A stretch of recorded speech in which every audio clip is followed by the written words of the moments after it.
be able to house people as they were being processed prior to being deported. And Florida, for whatever reason, had very small number of beds for DHS. And so they asked us to be able to help with that. And so the advent of the facility here at Alligator Alcatraz was, we did not want to see illegal aliens, particularly the ones that were being targeted in these stings that have serious records.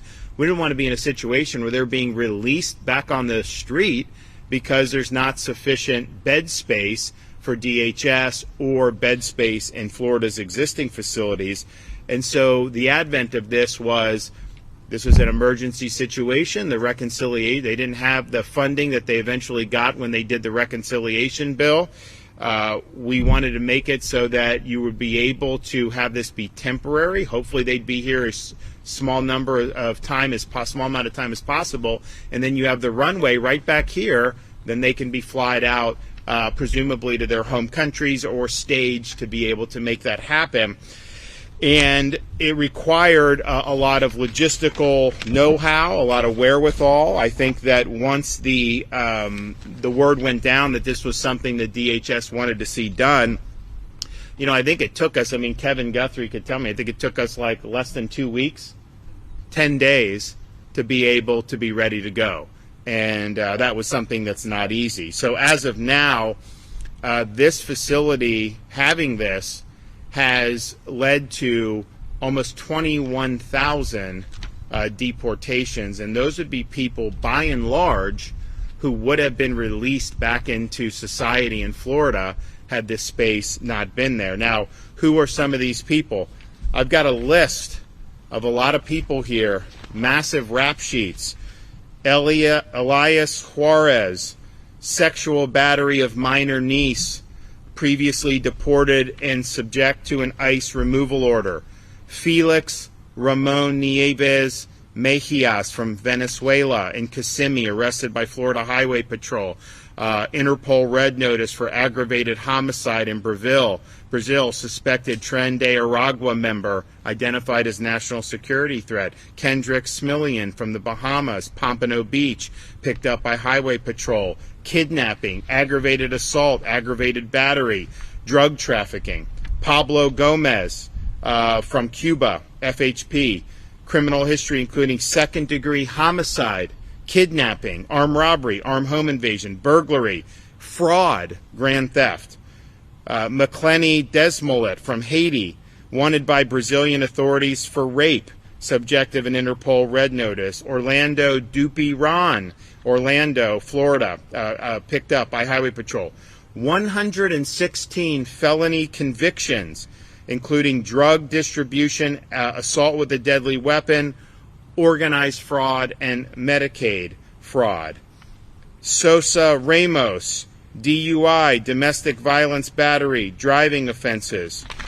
We have Ariel Bueno Valdez, Pensacola, picked up, convicted of sexual battery of 5-year-old child and designated a Florida sexual predator.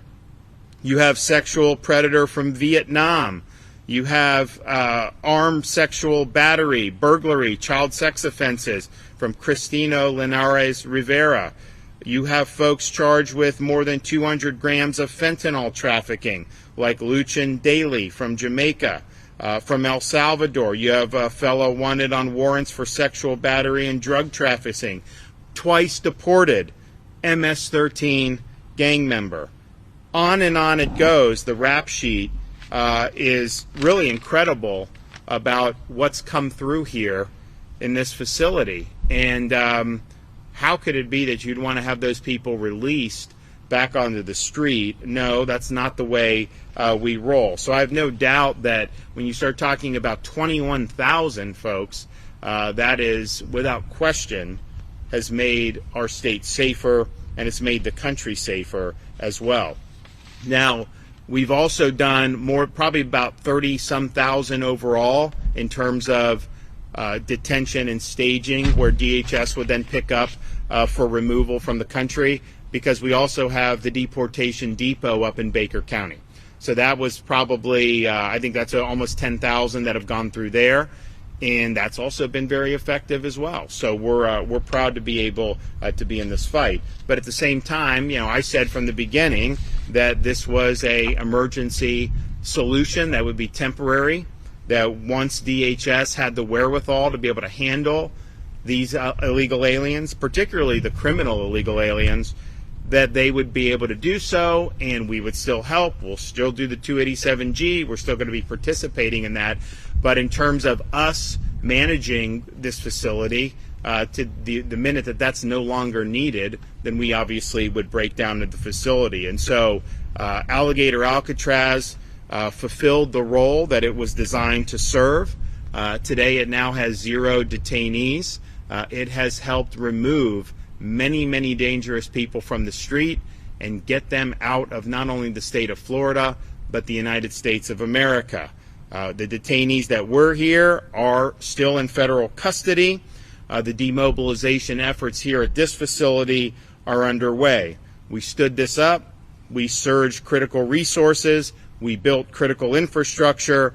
We were able to manage very complex operations, and we were able to efficiently execute the mission when called upon.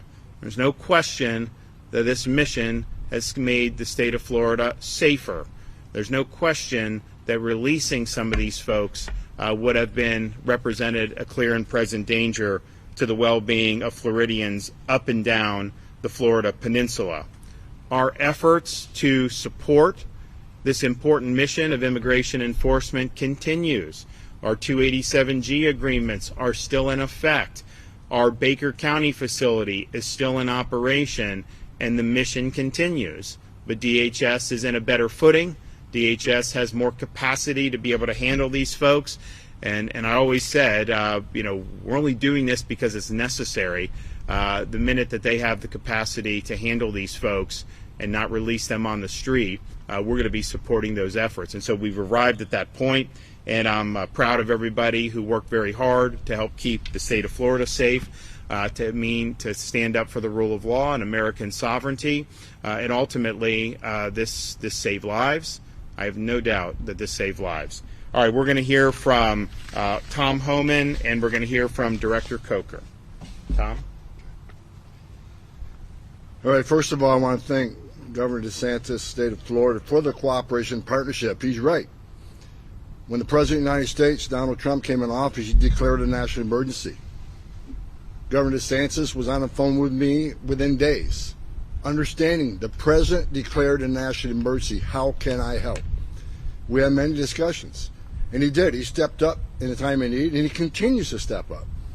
Today doesn't end the cooperation. He told you a few minutes ago his 287G numbers are beyond any other state in the country, by far. Which means what? That means more criminal aliens are off the street in your neighborhoods in the state of Florida, making Florida safer, making this country safer. President Trump came in office. Why did he declare a national emergency? Let's be clear where we were at and why the Governor DeSantis stepped up. Millions of illegal aliens were released in the United States, in my opinion, illegally, by the last administration. They say they were vetted, but then we find out they weren't properly vetted. We don't have access to many criminal databases in other countries. Matter of fact, many of these countries don't have an NCIC. So to say they're properly vetted means they're vetted against our databases. But we didn't have their criminal history in other states. Millions of illegal aliens released on the streets without proper vetting. National security threats. Under Trump 45, we had 14. Apprehended on the southern border under Joe Biden, over 400. Sex trafficking women and children were sky high. We know we had 2.1 million known gotaways. Why did 2.1 million people pay more to get away? Why didn't they take advantage of the Biden policies? Come in, turn yourself into Border Patrol, get released within 24 hours, get a free airplane to the city of your choice, get a free hotel room, get free medical care, get 3 meals a day, get work authorization within a few months, which is the real reason they came here. Why did 2.1 million people pay more not to take advantage of that giveaway? Because they didn't want to be fingerprinted. They didn't want to be vetted. These are your criminals. These are the people who are trafficking women and children, and these are people from terror-sponsored countries. So President Trump did the right thing, declared a national emergency for the safety and security of this nation. And Governor DeSantis was one of the first governors to step up, him and Governor Abbott. Stepped up, Governor Abbott stepped up 4 years in the Biden administration trying to secure the border best he could. He did a damn good job. So that's why there's a national emergency. And where is President Trump's administration is right now? Within 7 to 8 weeks, we got the most secure border in the history of this nation. And the data proves it. The most secure border in the history of this nation was achieved under President Trump. Record numbers of arrests and deportations. Look at the numbers this morning. Over 1 million departures since he's been in the Oval Office. There's no president that's done that. And for those in the media keep saying that, we're not keeping to our promise of, looking for criminals, then you're looking at the wrong data. The data I see every day is 60 to 70% of everybody we arrest is a criminal or pending criminal charges. What does that mean? That means this country is safer every day because of the leadership of President Trump. Now, a lot of people question, well, we should be arresting everybody. Well, we are. But I would rather have 60% criminal than 40% criminal. The targeting of public safety threats and national security threats are the priority of the president, and we're achieving that. Well, let's talk about the difference in the state of Florida and what Governor DeSantis has done here with the 287G program. 50 states in this nation, Governor DeSantis accounts for 40% of all 287G arrests. Let's talk about the partnership that we have with every single sheriff in the state of Florida. What does that mean? That means an illegal alien that's been locked in a jail cell, apparently because he's a public safety threat or a flight risk or some other reason, isn't walking out of that jail back in the streets of Florida. So what does that mean? That means less agents in the neighborhoods looking for that criminal, which means the communities are safer. Let's compare like the state of New York, who just signed legislation that we lost cooperation, we lost all the 287G programs, lost cooperation in the jails. And I'll tell you the same thing I told the governor of New York. If you lock us out of the jails where one agent can arrest one bad guy in the safety and security of a jail, which is safer for the community, safer for the officer, safer for the alien, that's going to force us into the street to find the bad guy. And when we find them, many times they're with others. Others are in the country illegally, but may not be a public safety threat. Well, they're coming too, because we're going to force immigration law. That's what American people wanted when they voted for President Trump. So when you become a sanctuary state and do the complete opposite of what the state of Florida does, there's going to be more collateral arrests, there's going to be more agents in your neighborhood, and your community is going to be unsafe. It doesn't make sense to me for any public safety threat illegal alien to be released back into the community to reoffend. We hope more governors follow the lead of Governor DeSantis. President Trump achieved the most secure border in the history of this nation. He has record numbers of arrests and deportations, majority of them criminals, which means this country is safer every day. President Trump's leadership have located 147,000 children that were smuggled under the last administration, they lost track of and weren't even looking for. I'm sick and tired of reading in the media how inhumane the Trump administration is. 147,000 children. And we got many more to look for. There's almost 300,000 children unaccounted for. President Trump made a commitment to the American people. I make that same commitment. We're not going to give up until we find every single one of them. We know that some have already died. Some from natural causes, some from violence. We know that some that we found and rescued were victims of sex trafficking. We know that some were in forced labor. It's President Trump and his leadership that are rescuing these children. People say this administration is inhumane. Let me tell you something. Illegal immigration right now is down 97% on the border. What does that mean? That means less women are being sexually assaulted making that journey. That means less children are dying making that journey. That means less fentanyl is getting in the country to kill Americans. That means less national security threats are being led in this country. This border is locked down at the highest level ever. And that is why I say, and I am proud to say, President Trump's the greatest president in my lifetime. And the data proves it. No one's done it better. What President Trump is doing every day is saving thousands of lives by securing that border. And we're going to keep our commitment. Look, Governor DeSantis did a good job, and he's going to continue doing what he's doing to help us make this country safe again. This isn't an end of relationship. This is a continuation. We'll continue to go out, we'll continue to enforce immigration laws. We're going to continue to prioritize public safety threats first. We'll make it clear. If you're in the country illegally, you're not off the table. And for those people who say, well, why don't you just arrest criminals? Why do you arrest others that may have been here, 8 or 9 years? If that's the message you want to send to the whole world, enter this country illegally, it's a crime, don't worry about it. Get order removed by an immigration judge, you don't have to leave, don't worry about it. As long as you don't commit another crime, no one's looking for you. If that's the message you want to send to the whole world, we're never going to fix this problem. Which means the most vulnerable people in the world will make that dangerous journey, give their life savings to the cartels to come to this country at great risk and great peril. Secure borders is the most humane thing you can do. And that's why we're going to keep enforcing the law. That's why we're going to keep having a record number of arrests and deportations. This is the American people voted for, and that's what we're going to continue to do. And I thank Governor DeSantis for his leadership and his partnership with the Trump administration. Him, Governor Abbott, a lot of the governors in these red states, they're leading by example. They care about their communities. They believe law enforcement should work for law enforcement. I look forward to our continued partnership and the success of this administration with the help of the great governors in this country. Go ahead.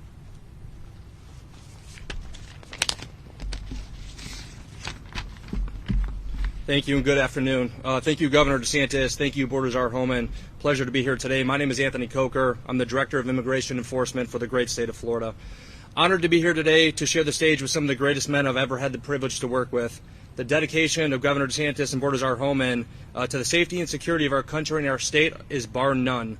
In the past 7.5 years, Governor DeSantis has transformed the state of Florida to be a conservative stronghold focused on bringing back the American dream for Florida families and ensuring the safety, security, and affordability continue to be integral focus of his administration.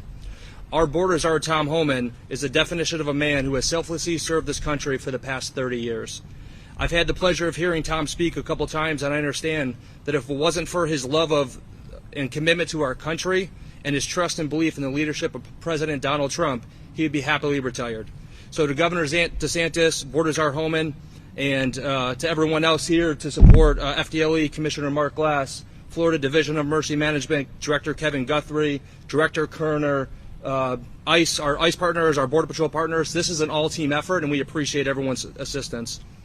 Today we are here to highlight Florida's leadership in supporting the Immigration and Customs Enforcement public safety mission through our partnership with Department of Homeland Security. Under Governor DeSantis' leadership, Florida has taken decisive action to assist in the enforcement of immigration laws, including the expansion of the 287G agreements that strengthen cooperation between state, local, and federal law enforcement agencies. These partnerships have provided law enforcement with additional tools to identify and arrest individuals who are in the country unlawfully and who have been arrested for serious criminal offenses. Through these efforts, dangerous offenders, who Governor DeSantis spoke about today, that did pose a serious threat to communities have been identified and removed from our streets, then again making Florida a safer place to live, work, and raise a family. Florida has also stepped up to provide additional detention capacity through the Alligator Alcatraz facility, supporting federal immigration operations during periods of increased enforcement activity. Facilities like this play an important role by ensuring that individuals awaiting immigration proceedings can be securely and humanely housed while going through removal proceedings. As Governor DeSantis has said, Alligator Alcatraz today has 0 detainees, which means mission success for Florida. None of this would have been possible without the strong leadership and a commitment to enforcing the law. President Donald Trump made border security and immigration enforcement a national priority, and Governor DeSantis ensured that Florida would be the strongest state partner in those efforts. Together, they demonstrated that when federal and state governments work in cooperation and coordination, they can enhance public safety, strengthen the rule of law, and deliver results for the American people. Florida's message is simple. We will continue to support policies that prioritize the safety of our communities, uphold the law, and protect the citizens of our state. We are proud of the work that has been accomplished and will remain committed to doing our part to keep Florida safe. Thank you, and God bless. All right. Well, we're thankful for everyone that worked hard over this. The numbers that was achieved is there's no other state that was able to do that, and I know it's not easy, and there was a lot of great effort on it. So we're going to continue the partnership. We understand the mission continues. We're still doing the Baker County facility, and we're also in discussions about how else we could be helpful, maybe using some of our existing corrections footprint, and who knows what'll end up happening on all that. But this made a difference. No doubt it saved lives, and it's helping to fulfill the mission. So okay, we'll have some questions. Yes, ma'am.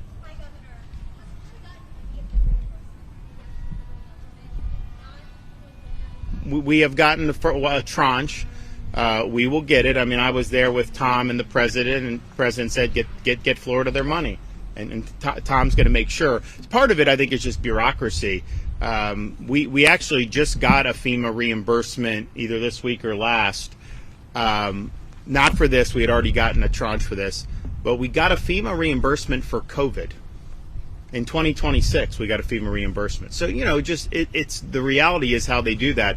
But the president came, he committed to support the effort with that, and he's been very supportive of everything. So that'll happen. They obviously have more money now than they did 9 months ago. I know they have new leadership at the agency, which I think the current secretary is interested in fulfilling these obligations, not just to Florida, but to a variety of states. So you will see that.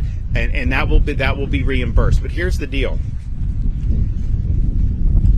21,000 people, with some of the rap sheets that I said, had this facility not existed, there would not have been a place to put these people. While they were waiting deportation, they would have been put back on the street. That would have harmed Floridians. I've met angel moms. I've met a lot of angel moms, and the number of them that I've met have lost a loved one at the hands of an illegal alien that had already been deported and came back, or was out pending some type of charges, or should have been deported, is a very, very high percentage of them. And you can't put a price tag on that. So, yes, we did it. The agreement was reimbursed. We will get reimbursed. But, what are we supposed to do? We're supposed to not want to keep our people safe. That would not be a decision that I would ever make. We've got to do what it takes to keep people safe. And there's no question that people are safer as a result of that. We prevented preventable crimes. And that's all the people have always been asking, is just enforce the law. And I don't want to be in a situation where someone gets killed because somebody who was here shouldn't have even been in the country. That's a failure of government. And President Trump had a big mess to deal with, and they've made great progress, but it can't be done without state support. So we're stepping up and we're getting the job done. They've gotten some of it. There's always money coming back and forth. There's a lot more to go, and they'll get it. When we do hurricanes, if we so we started this facility in the summer of last year, I think July or August. If we had a hurricane then, we would have done things subject to FEMA reimbursement. The chance of us getting all the FEMA reimbursement would be zero for a hurricane. I mean, it's just the way they operate. But I know that Tom is going to help grease the skids on some of that. Like, the good thing about Florida is we've got a big budget surplus. We've got a maxed out rainy day fund. I'm going to sign a budget here in the next few days that's going to represent the 4th straight year of reducing state spending. How many other states can say that you're actually reducing spending? And that's not just adjusted for inflation. That's nominal dollars that are going down. So we've got a lot of resources to work with. We obviously have fund for disaster response, but even just the general surplus revenues in both General Revenue Trust Fund is strong, and it has been very strong throughout pretty much my entire tenure, as governor, certainly in the last 5 or 6 years.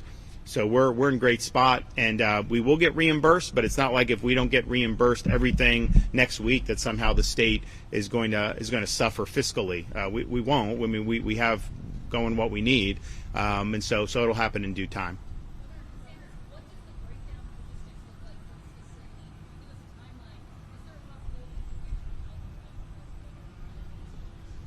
So on the second part, I would say that possibility would be negligible. This was an emergency situation. DHS did not have resources. The funding they got last summer had not passed yet, and they were in a situation where they could not keep these people. They didn't know what to do with them. They didn't have the space.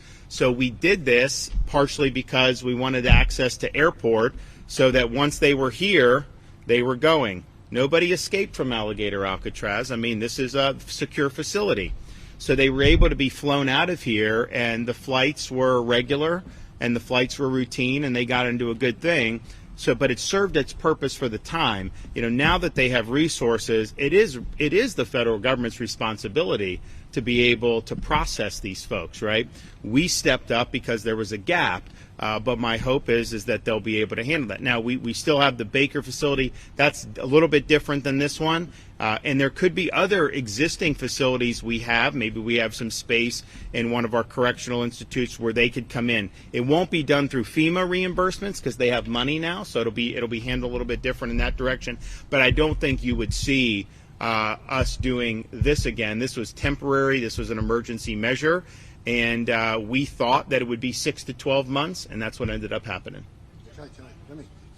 Yeah. Hey, look, let's not, you're talking about the reimbursements. Let's remember, let's not forget, the Democrats shut down DHS for months, which slowed the progress in everything. So let's keep that in mind. I mean, Secretary Mark Wayne Mullins doing a great job. He's moving things along. But let's remember what happened. The Democrats shut down the Department of Homeland Security for months. So things fell behind. But we're back on mark. Yeah, so I mean, I think you're talking about a matter of days to weeks, probably 7 to 14 days, most likely. Yeah, so it's quick.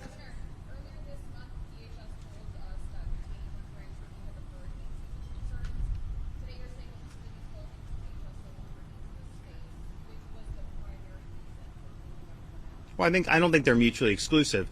They are maintaining custody of these folks. They have an ability to stage them and process them. They did not have that ability when this facility was opened last summer.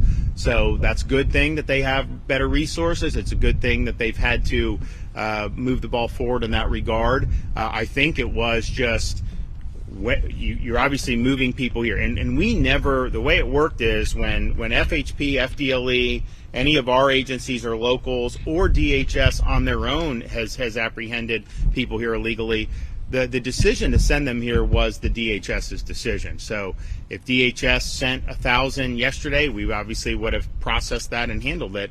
But the fact that they're not needing to send them here is that. So I think it's a combination of, it makes a good point to kind of make the transition, given that we're in a situation where you could have to do evacuations, and we planned for that. I remember when we opened it, people said, "What if there's a?" We planned for that. Kevin planned for that. We had multiple contingency plans in place. It was not ideal, given that, but the reality is almost any place you put something in Florida, there could be a hurricane risk. So it's not like you can just say that means you can't do it. So that was always something that was a concern. It was something that we mitigated. It's something that we would have been able to respond to had we had a storm last year. But look, if they have the ability to handle these folks, I think it makes a lot of sense. I haven't heard anybody in the administration tell us their plan is to start releasing criminal aliens. That's not their policy, and that's not what they're going to do. What happens to it? I mean, this has been doing training missions and training flights, and they'll be continuing to do that. I mean, this was an existing facility. When we announced this, it was, some people were trying to say that we were building, some new facility in the middle of the Everglades. No, this has been here. This does training flights. It's not the most busy airport in the state of Florida by any stretch, but it has been used for that. It's continued to be used for that, and it will continue to be used for that, in the future if that's the desire that people have.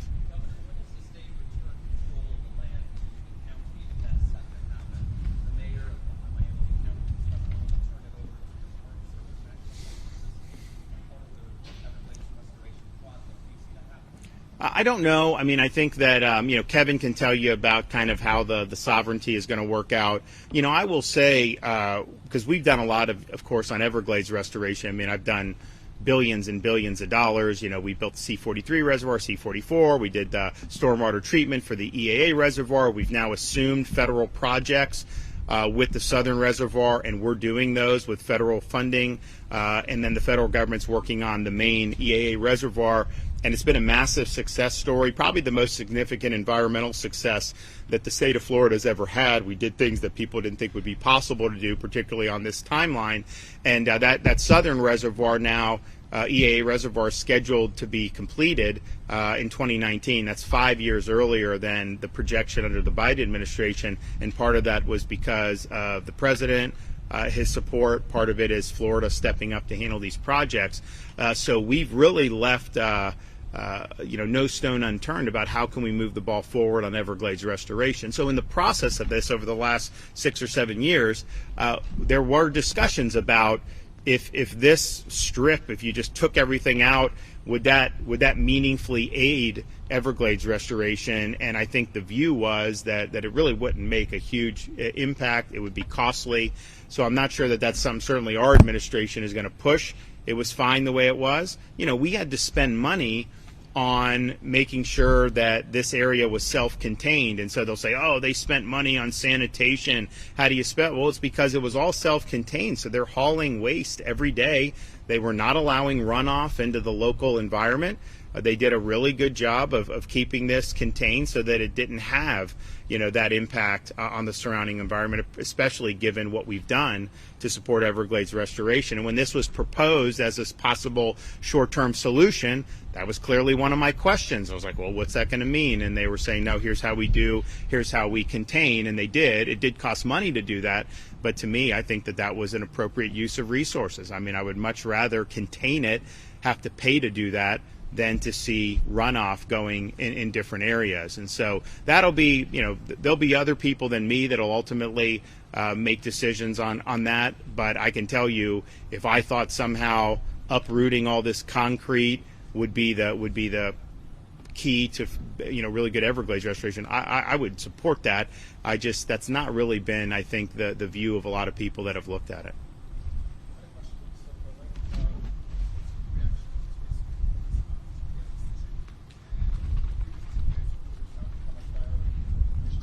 I can't hear you, sir.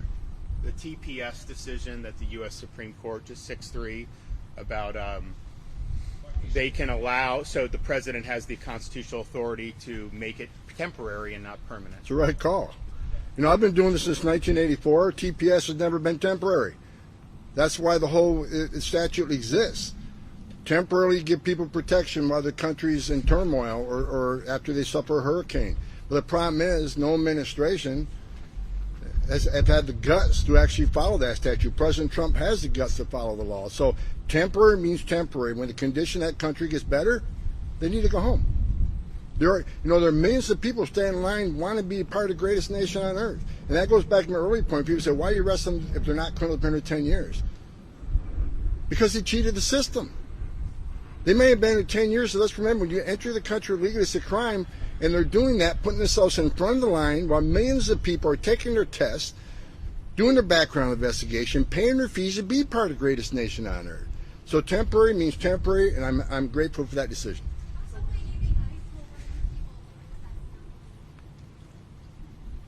That's going to be a question for ICE. I mean, this just happened, so I'm sure they're developing plans along with Secretary Mullen how to implement that. But again, a great decision. Temporary should mean temporary. That's the way the law is written. I'm glad that the Supreme Court recognized that. Yeah, and I think so. Tom talked about the mandate. to fix this problem after the 4 years of Biden. And no, look, the reality is I know we're very polarized politically, but, after that election, there were a lot of people on the Democrat side that acknowledged you can't just have an open border, and that was not the right policy, and it did hurt politically because voters did not want to see that, what we were seeing. So it was a major issue that needed to be tackled. So the president came in. I know Tom was very instrumental in a series of executive orders. There were policy directives issued to DHS about how to conduct both border operations and interior enforcement. And what you have is the response to that is a lot of lawfare, where activist groups will go sue in front of a liberal judge. The liberal judge will say, like they just ruled, the liberal judge just ruled, you can't enforce immigration law, in or around courthouses, which just makes no sense. I mean, that is not what the law says, certainly not what the Constitution commands, but I'm issuing a nationwide injunction. You can't do this. So those court cases and those judicial rulings are not ultimately going to be validated by the U.S. Supreme Court, as we saw with today's TPS ruling, but it's to throw sand in the gears of the immigration enforcement, to make it so that it's much more difficult to just do what the law commands us to do. It's a very curious element of American policy and law, that the law on the books with regards to legal and illegal immigration is much different than what actually happens in this society, particularly over the last 20, 30 years with respect to legal and illegal immigration. And president's trying to say, okay, the law on the books is really what governs. It's not to develop things contrary to law that have no legal sanction. The problem is, you have a lot of judges that are trying to, create some tripwires there and make it more difficult. The bottom line is a district judge sitting in San Francisco can't enjoin enforcement across the entire country. And I know the U.S. Supreme Court has dialed back that supposed authority, but they still find ways to try to stymie the efforts. So you have this case that goes to the Supreme Court that was released today, 6-3, temporary protective status. Something happens in a country, maybe a natural disaster, people could come, get temporary protective status, things get stabilized, they go back. I mean, that's the intent of it, and yet it's turned into, once you get TPS, that's just indefinite. It's kind of an end run around the normal immigration system. And first of all, I don't think that's good policy. Second of all, that's not what the actual law says. But third of all, if you have something that's temporary, president can grant temporary status, and then you're saying the president can't stop the temporary, put a date on it to make sure it's temporary? I mean, it'd be crazy to have ruled any other way. And I know 3 of the liberal judges would have ruled the other way. But that was a no-brainer in terms of immigration policy and immigration enforcement. And then you're going to see this case on the courthouses. That's going to end up going up to the Supreme Court, and it's going to have a similar result. There's nothing in the law or Constitution that says that's somehow like a no-go zone for immigration enforcement. It's the most sensible place to do that in many respects. And the judge said, well, if you enforce the law there, then they won't attend their immigration hearings. And it's just like, what? I mean, what? First of all, it's not the law. So why are you doing that? So I think the 6-3 decision today was correct as a matter of law. I think it's the right policy as well. And I also think you're going to see more of these cases that are going to end up going to the Supreme Court. A lot of these folks, the very partisan judges, I mean, they're basically surmising if they can just slow things down, you're going to have 4 years with President Trump in office. If they can just drag feet, get to January 2029, and then they get somebody that's more akin to their policies, then the floodgates will open back again. And I think that's the game that's being played here. And it's not the way the Constitution was designed, and it's not the way courts are supposed to operate, but they continue to do it, and they continue to overstep their authority. Okay, thanks everybody. Appreciate it.